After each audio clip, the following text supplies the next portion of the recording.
Olá pessoal, esse é o segundo vídeo da nossa série de vídeos sobre cinética química.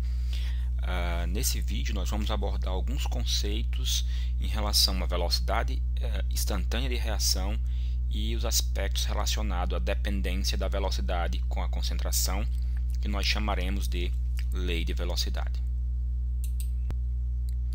Bom, se experimentalmente nós acompanharmos como que a concentração de uma espécie reagente A varia em função do tempo e depois graficarmos isso, nós obteremos um perfil como esse, uma curva da concentração do reagente em função do tempo, uma espécie de decaimento exponencial. Então, até agora o que nós aprendemos foi a calcular a velocidade média de reação, ou seja, qual é a variação de concentração em uma dada variação finita de tempo, uma variação de tempo mensurável. Mas se nós estivermos interessados agora em saber qual é a velocidade em um dado instante específico de tempo t, como que a gente pode proceder para encontrar essa resposta? Bom, então nós poderíamos imaginar se eu quero encontrar a velocidade num dado instante específico de tempo, eu poderia tomar intervalos de tempo muito estreitos, mas tão estreitos que a diferença entre o tempo inicial e o tempo final fossem praticamente zero, ou seja, tempos muito pequenos. Isso implicaria que nós estaríamos olhando especificamente para um ponto nessa curva de concentração em função do tempo. Daí a definição geométrica de que a velocidade instantânea de uma reação ela poderia ser interpretada como a inclinação de uma reta tangente em um ponto dessa curva de decaimento da concentração em função do tempo. Bom, duas retas tangentes a essa curva em dois pontos diferentes, aqui no gráfico exemplificado pelas retas verde e azul, nós podemos perceber que em pontos distintos de tempo essas retas possuem inclinações diferentes. Isso sugere para a gente que a velocidade instantânea de reação ela é diferente em cada instante de tempo, pois nós temos concentração diferente das espécies reagentes. Isso já revela o fato de que a velocidade instantânea ela depende da concentração. Portanto, ela varia durante o processo reacional. Então, matematicamente, nós poderíamos traduzir essa ideia de velocidade instantânea como sendo V, velocidade instantânea, a razão, variação de concentração numa variação de tempo, mas diferente da equação que foi usada para definir velocidade média, aqui no caso da velocidade instantânea, esse intervalo de tempo ele é muito pequeno e a gente representa essa ideia como sendo um limite, é o limite em que ΔT tende a zero. Ou seja, eu estou tomando um intervalo de tempo muito estreito. Bom, na matemática, quando nós tratamos de grandezas tão pequenininhas, tão ínfimas, nós trocamos a letra delta por a letra d. E então nós estamos expressando agora variações muito pequenas, chamadas no cálculo de infinitesimais, ou taxa de variação. Aqui, de acordo com a equação 9, nós podemos então definir que a velocidade instantânea é a taxa de variação da concentração no tempo. E vale lembrar que o sinal negativo denota que a espécie A é um reagente e está sendo consumida durante um processo reacional. Bom, aqui cabe, por exemplo, atualizarmos a equação 1 de forma generalizada, que será convertida na equação 10, tendo em conta o conceito agora de velocidade instantânea de reação. Bom, nós já sabemos que existe essa interdependência, que a velocidade instantânea depende da concentração e que à medida que a reação avança, a concentração da espécie reagente diminui. Então, essa velocidade instantânea muda em cada instante de tempo t. Uma abordagem experimental conhecida e que a gente vai discutir aqui nesse vídeo, para encontrarmos qual é essa relação, qual é a dependência velocidade com a concentração do reagente, é a chamada método das velocidades iniciais. E isso vai definir para a gente a lei de velocidade. Essa lei de velocidade vai exatamente nos dar essa relação matemática funcional entre concentração e velocidade. Como é que a velocidade depende da concentração. Então, em linhas gerais, o método das velocidades iniciais ele consiste em reproduzir experimentalmente em laboratório a mesma reação química partindo de diferentes concentrações iniciais. E então nós vamos tomar medida da velocidade inicial da reação em diferentes concentrações de partida.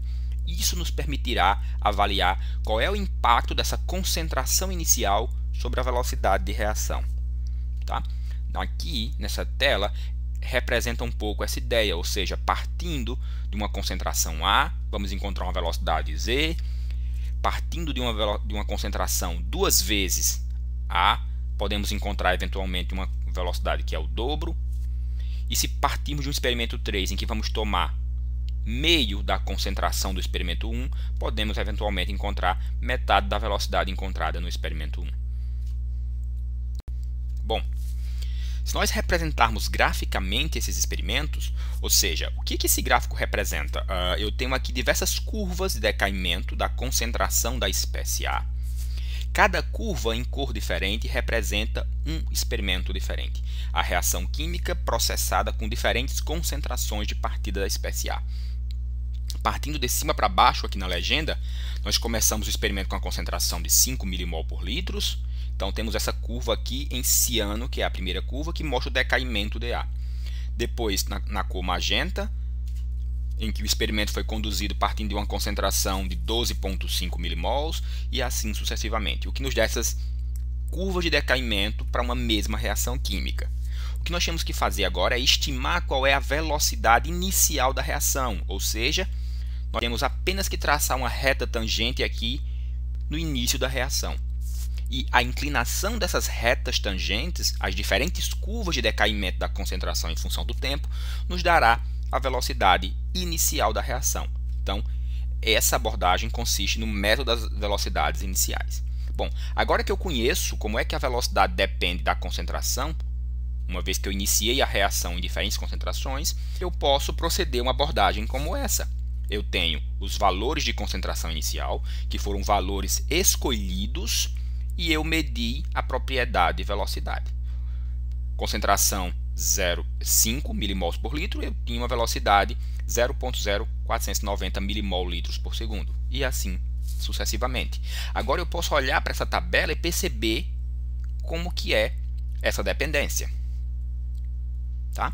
E existe uma justificativa por que a gente toma as velocidades iniciais, por que a gente não toma velocidades em um outro ponto da curva. A explicação para essa abordagem de velocidades iniciais decorre do fato de que, em muitos processos reacionais, os produtos formados podem afetar diretamente a velocidade de reação, uma vez que nós podemos ter a reação inversa. Então, para evitar essa contribuição, o que geraria um complicador no momento de estudarmos a lei de velocidade, nós optamos por medir a velocidade inicial. Bom, então, uma vez que a gente conhece agora como que essa velocidade varia com a concentração inicial, nós poderíamos pensar, por exemplo, em fazermos um gráfico das velocidades de consumo de ar em função da concentração. E isso vai nos mostrar claramente nesse gráfico que a dependência é uma dependência de proporcionalidade. À medida que eu aumento a concentração, eu aumento a velocidade de reação. E aqui surge um conceito de ordem de reação, ou seja, se eu dobro a concentração, a velocidade dobra. Tá? Então, quando existe essa dependência, nós dizemos que essa reação é uma reação cuja cinética é de primeira ordem. Se eu dobro a concentração, a velocidade da reação dobra. Então, existe essa dependência linear entre velocidade e concentração.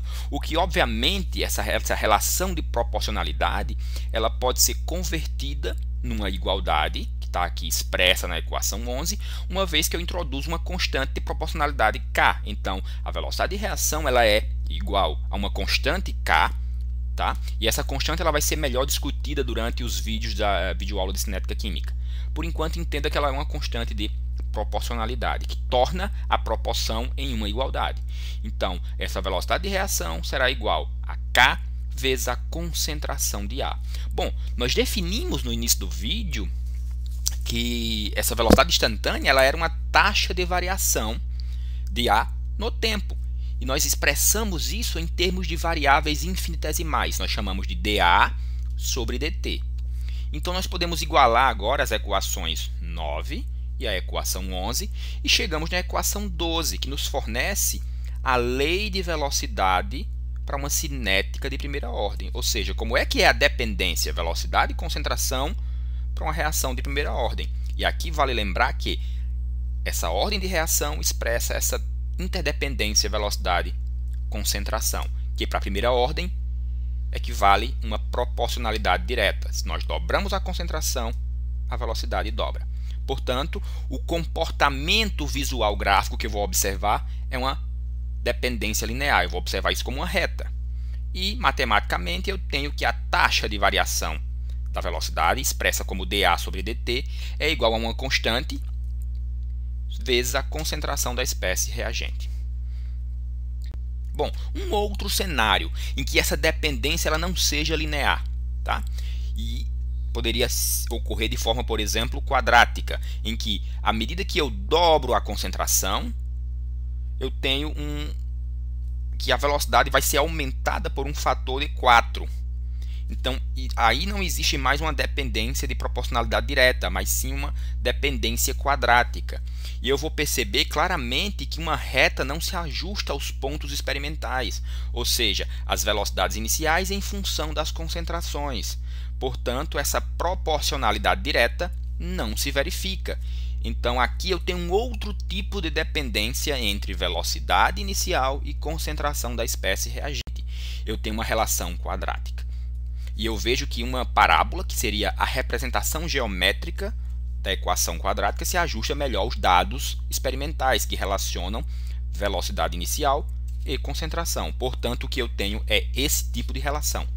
E eu vou chamar esse tipo de relação exatamente de cinética de segunda ordem. Bom, então, dito isso, similar ao que foi discutido para a primeira ordem, aqui eu posso também converter essa proporcionalidade em uma igualdade. Basta que eu adicione uma constante de proporcionalidade. E agora eu sei que a velocidade de reação ela é igual a uma constante cinética K vezes a concentração ao quadrado. Essa é a dependência de velocidade com concentração. De forma similar, eu poderia igualar as equações 9 e 13 e chegaríamos a essa equação 14, que eu vou chamar de lei de velocidade de segunda ordem. Ou seja, a velocidade de reação representada por menos dA dt é igual a K vezes A ao quadrado. Existem cenários também em que a velocidade de reação ela não depende da concentração. Ela é uma velocidade constante desde que haja o reagente. Então, a reação vai exibir uma velocidade constante até que o reagente seja consumido por completo. E então, à medida que cessar a presença do reagente, a velocidade cai a zero. Nesse caso, a dependência de velocidade com a concentração se manifesta de forma constante, que é o que a gente observa nesse gráfico. Independente da concentração inicial que nós tivermos do reagente A, a velocidade vai ser sempre igual a 0,6, mostrando uma dependência constante. Ou seja, eu posso transformar essa proporcionalidade, ou melhor, essa igualdade, da seguinte forma como expressa na equação 15. V é igual a K vezes a concentração elevada a zero. Aqui a concentração elevada a zero é apenas um formalismo matemático, pois esse termo de concentração elevada a zero me retorna 1 e eu tenho que a velocidade de reação é a própria constante cinética de velocidade. Adotando o mesmo procedimento das outras ordens reacionais, como primeira e segunda ordem, igualando a equação 15 à equação 9, nós temos aqui o que seria a lei de velocidade para uma reação de ordem zero, em que não há uma dependência com a concentração, pois a velocidade é constante enquanto houver presença de reagente. Ok?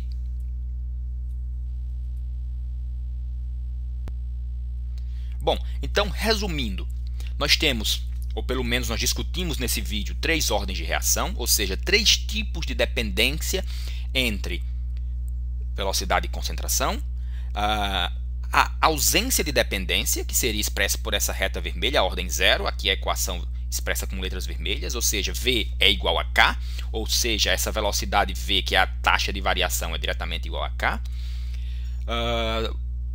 No caso 2, eu tenho a primeira ordem, ou lei de velocidade de primeira ordem, que existe uma dependência de proporcionalidade linear. Se eu dobro a concentração, a velocidade dobra.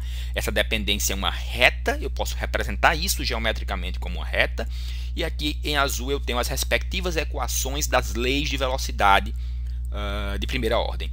E por fim eu tenho o caso 3, que seria a dependência de segunda ordem, expressa como uma relação quadrática entre velocidade e concentração. E aqui abaixo eu tenho as respectivas equações das leis de velocidade.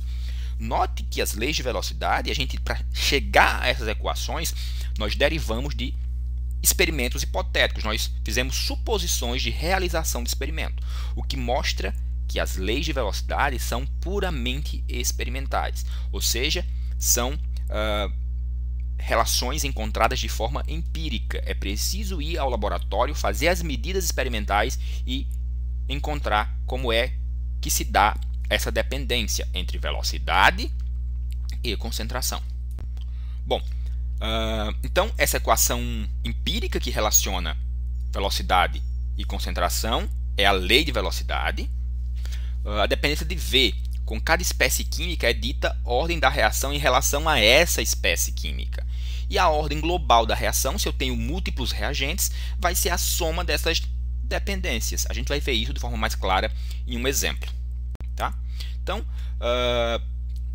eu posso ter, por exemplo, a lei de velocidade, ou seja, como é que a velocidade V depende de uma reação química do tipo A mais B. Então, se a relação aqui é que V é igual a K vezes A vezes B, eu tenho que a dependência de V em relação a A é de primeira ordem, pois o expoente de A aqui implicitamente é 1. Idem para B, ou seja, a ordem de reação em relação a A é 1, ou primeira ordem. A ordem de reação em relação a B, também de primeira ordem. Mas a ordem global vai ser dada pela soma das ordens individuais, de modo que eu terei ordem global igual a 2. De forma similar, um outro cenário. Considerando agora que eu tenho que a velocidade de reação obedece à seguinte lei de velocidade experimental. V igual a K ao quadrado vezes B. Isso implica que a lei de velocidade, ou seja, a dependência de V com A, é quadrática. Se eu dobrar a concentração, V aumenta no fator de 4. Ao passo que a dependência de V em relação a B é de primeira ordem. Então eu tenho as seguintes ordens de reação individuais. Em relação a A, ordem 2. Em relação a B, ordem 1. Ordem global, 3. E assim sucessivamente, como no caso, no último exemplo, em que eu tenho que, nesse caso, a velocidade de reação é expressa por essa lei de velocidade, V igual a K vezes A. A ausência do B nessa equação implica que a ordem de reação em relação a B é 0, ou seja, não depende da espécie B, mas depende apenas da espécie A. Obviamente eu preciso ter B para que a reação aconteça, mas uma vez que eu tenho B presente na reação, a velocidade de reação não depende da quantidade, mas passa a depender apenas da concentração de A. Nesse caso eu tenho ordens individuais em relação a A, 1, em relação a B, 0, ordem global, 1. Bom, então a constante de velocidade ela é determinada experimentalmente. A constante K ela vai ser específica para cada reação química, ou seja, ela é uma propriedade físico-química dessa reação química. E esse valor de K ele é fixado, ele é determinado para uma temperatura e uma pressão específica. E a pressão vai ser especialmente importante em reações que envolvem pelo menos uma espécie gasosa. Portanto, K é fixado para um dado valor de temperatura e pressão. Ele não depende das concentrações. Então, empiricamente, K deve ser interpretado como sendo a velocidade específica de reação. Ele representa uma espécie de sensibilidade da velocidade com a concentração. Note, se eu comparo duas reações químicas diferentes, com diferentes valores de K, e com a mesma lei de velocidade, evidentemente, aquela reação química cujo valor de K é maior, representa uma maior dependência da velocidade com a concentração. Em termos de unidades da constante K. A constante K ela vai ter uma unidade que se ajusta à lei de velocidade, evidentemente, que sempre vai permitir um balanço de unidades que permitam que a velocidade tenha a sua unidade adequada. Por exemplo, se tomarmos como exemplo aqui a primeira linha dessa tabela, uma lei de velocidade de ordem zero, V é igual a K. Então, se V é igual a K, isso implica que K terá a própria unidade de velocidade. Linha 2 aqui, em que eu tenho uma cinética de primeira ordem. Nesse caso, A, que é a espécie reagente, terá concentração de mols por litro. Portanto, a constante K terá unidade de tempo a menos 1, ou seja, unidade de frequência. E assim sucessivamente. Da mesma forma, podem ser definidas as unidades de K quando a velocidade da reação é monitorada em função de variação da pressão das espécies gasosas. O raciocínio será o mesmo. Por fim, nós podemos resolver um exemplo e perceber como nós podemos aplicar os conceitos discutidos nesse vídeo. Então, a questão nos diz, em seu trabalho com a química inorgânica, a fisicoquímica, você talvez precise estudar a velocidade de reação do íon bromato com o íon brometo. Suponha que você conduz 4 experimentos para descobrir como a velocidade inicial de consumo de íon bromato na reação varia quando a concentração dos reagentes variam na reação. Bom, aqui em verde está a equação química, que representa a reação entre os íons bromato, BrO3-, com os íons brometo, Br-, e isso acontece em meio ácido. E eu tenho a formação de bromo molecular e água líquida. Bom, a ideia é que nós possamos usar os dados dos experimentos, dos 4 experimentos hipotéticos, e encontrar essa dependência da velocidade com as espécies reagentes, ou seja, o bromato, o brometo e a espécie ácida, e também escrever a lei de velocidade da reação, a ordem global, e também encontrar o valor da constante reacional K. Então, os dados experimentais coletados são representados nessa tabela. Experimento 1, 2, 3 e 4, as concentrações iniciais das espécies bromato, brometo e a concentração ácida e a velocidade inicial de reação mensurada, e ela foi dada em termos de consumo de bromato. Bom, então, para nós começarmos a racionalizar a questão e descobrir como é que V depende de cada uma das espécies reagentes, nós podemos, por exemplo, começar a abordar esse problema observando os experimentos 1 e 2. E aqui é importante notar por que os experimentos 1 e 2 foram escolhidos inicialmente. Note que nos experimentos 1 e 2, a única mudança que eu tenho é na concentração da espécie bromato, de 0,1 para 0,2, ou seja, ela é dobrada, enquanto as concentrações de brometo e a concentração ácida permanecem inalteradas. E então eu observo um aumento na velocidade de reação. Como as demais espécies estão constantes entre o experimento 1 e 2, eu posso atribuir a variação de velocidade à variação na concentração de íons bromato. Aqui eu percebo que a concentração dobra e a velocidade dobra. De forma muito trivial, isso é perceptível. Então, eu poderia dizer que a dependência da velocidade V com a espécie bromato é de primeira ordem. Então, nós poderíamos racionalizar matematicamente essa ideia para que ela seja válida para situações em que os números não nos permitem visualizar de forma tão trivial essa dependência. Eu poderia dizer que velocidade de reação é igual a constante cinética, que nós não conhecemos ainda, concentração de uma espécie A qualquer, nesse caso estamos nos referindo ao bromato, elevado a C, uma ordem de reação desconhecida que desejamos encontrar. Então, para o experimento 1, essa velocidade de reação vale 1,2 vezes 1K, também desconhecido, 0,1, que é a concentração de bromato informada, elevada a um expoente C, que é exatamente a dependência da velocidade com a concentração de bromato. No experimento 2, a velocidade agora é de 2,4 vezes K vezes a concentração de bromato, que é de 0,2, elevado a C. Bom, em ambos os casos, a gente pode escrever que K é igual a V sobre a concentração de A elevado a C, já que K, a constante de reação, ela é constante e só varia com a temperatura e pressão quando nós temos gases envolvidos. Então, nós podemos igualar essas equações para o experimento 1 e experimento 2. Bom, então, igualando, nós chegamos que V1 sobre A1 elevado a C é igual a V2 sobre A2 elevado a C. Multiplicando meios pelos extremos, chegamos à seguinte igualdade dada na equação 3.6. Bom, como nós temos que nossa variável C, que é o termo de interesse, ocorre como um expoente, nós podemos linearizar essa equação aplicando um logaritmo natural em ambos os lados da equação, o que vai nos permitir chegar ln de 2.4 sobre 1.2 é igual a C, que é a ordem de reação, vezes ln de 0,2 sobre 0,1. Isso nos permite encontrar que C é igual a 1, ou seja, a mesma conclusão que nós tínhamos chegado de forma trivial. A diferença é que esse protocolo matemático ele vai ser válido quando essa inferência não for tão trivial. Bom, nós podemos usar essa equação para as outras situações, por exemplo, para encontrar qual é a dependência da velocidade com os íons brometo, por exemplo. E aqui nós poderíamos escolher de forma estratégica os experimentos 1 e 3, cujas variações de concentração do bromato e do meio ácido são constantes, não há variação, apenas variação dos íons brometo. Então, tomando essa mesma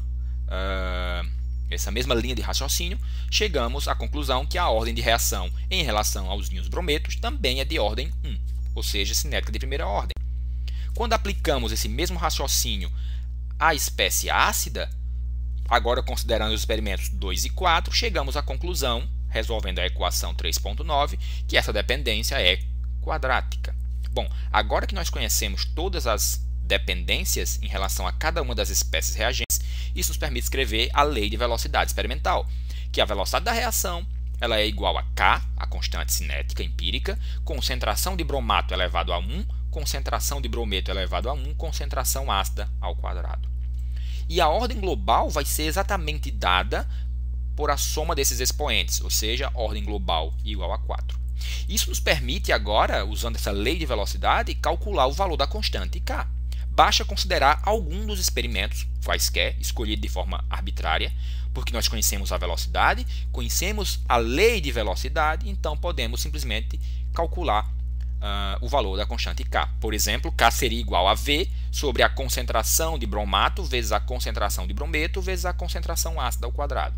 Tomando o experimento 1 por base, que tem velocidade de 1.2, nós chegamos à conclusão que o valor de K, da constante cinética, vai ser de 12 litros ao cubo, mol menos 3, segundo a menos 1. Aqui é importante notar que os coeficientes da equação química balanceada, que está aqui em cima, em verde, eles não coincidem com os expoentes da lei de velocidade, mostrando que não há uma relação direta. Pode acontecer dos coeficientes estequiométricos corresponderem às dependências, ou seja, às ordens de velocidade, mas não é uma obrigatoriedade, eles não são as mesmas coisas. A ordem de velocidade, ou seja, esses expoentes que aparecem na lei de velocidade, são empíricos, eles são encontrados experimentalmente.